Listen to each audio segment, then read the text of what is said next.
Hello friend. I want to tell you about the Porsche 997 car. The Porsche 911 is a car that needs no introduction. It has powerful engines, it is fast, and thanks to its characteristic design, it is impossible to confuse it with any other car. Since the 997 model has become a bit cheaper, we will take a closer look at it in terms of reliability. The 997 model debuted in 2004 at the Frankfurt Motor Show, replacing the controversial 996. Due to customer suggestions, the styling of the front headlights returned to their previous shape. After the premiere, more sophisticated versions of the car gradually began to join the offer, such as GT3, GT3 Rupees, Turbo, GT2 and finally GT2 Rupees. In 2009, the car was modernized. What changed? First of all, the headlights, rear lights, front bumper, and in addition to styling modifications, the suspension was redesigned, the engines were reinforced, and the Tiptronic S automatic transmission was replaced with the double-clutch PDK. Since 2012, individual versions of the Porsche 997 have been gradually withdrawn from production, replacing them with the next generation of the car 991. There have never been, or not and hopefully never will be any compromises with the Porsche 911. This is a true sports car and its engines have always been like that.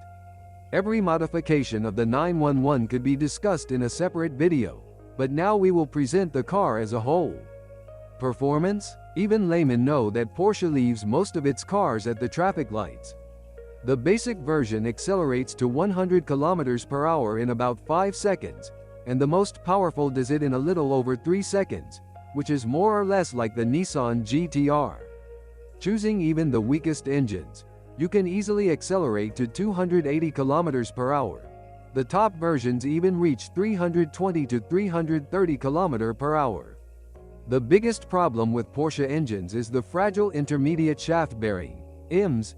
Its disintegration can lead to serious damage to the drive unit.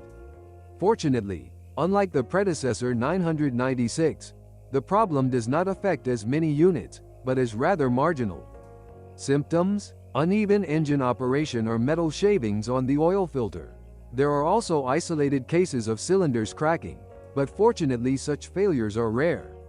One can also have reservations about ignition coils, which are also prone to failure. It is also often necessary to replace the belt tensioner on the pulley along with the pulley itself. In the Porsche 997 the engine is placed behind the rear axle, and depending on the version, the drive can be transmitted to either the rear axle or all wheels. There are 3 gearboxes on offer: a 6-speed manual, a 5-speed automatic and a 7-speed dual-clutch automated PDK. The front suspension uses McPherson struts, while the rear is equipped with an independent wishbone system. Since Euro NCAP has not tested this car, the 911's safety level is questionable. The Porsche 911 is a car that many potential customers lose their heads at the sight of. Buying such a car is tempting and it is often difficult to approach it calmly during inspection, which is necessary in the case of a sports car if you do not want to hit a mine. What should you pay special attention to? First of all, the condition of the clutch and the condition of the drive shafts. The tie rod ends are also not very durable, but that's nothing serious. It's also worth taking a closer look at the drive unit and the drivetrain for leaks, especially around the main axle, RMS. The oil cooler is also leaky. In many cases its mountings are loose, and the cooling system, bursting hoses, damaged water pump. When looking underneath the car, pay attention to the condition of the metal and rubber suspension elements, especially at the rear.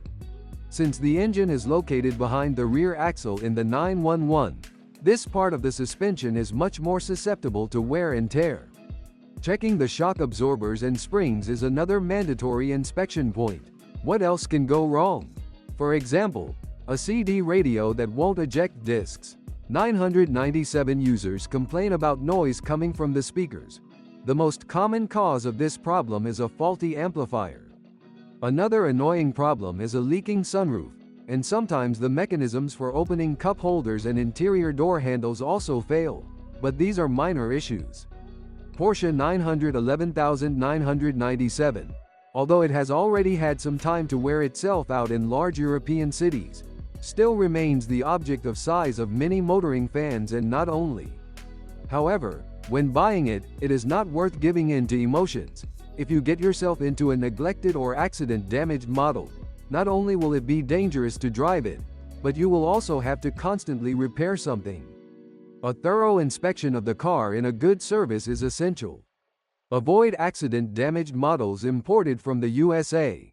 You also need to be prepared for high operating costs. While the basic components don't cost too much, frequent visits to petrol stations and the need to regularly replace brake pads, discs and tires will certainly make a big dent in your wallet. The advantages of the 911 don't need to be introduced to anyone. It's a class of its own. Thanks for listening to me.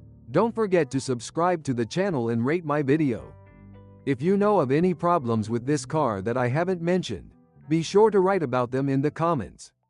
I have good news for you. Now, if you are planning to buy a used car, or learn more about your car, you no longer need to search for the information you need on the internet. We have collected everything in one place for you, on the website carme.pro. Here you can find out everything about the car, what brakes and at what mileage, any problems with engines, chassis or gearboxes, which trim levels are better not to mess with and how not to lose money buying a used car. You will learn all this on carme.pro.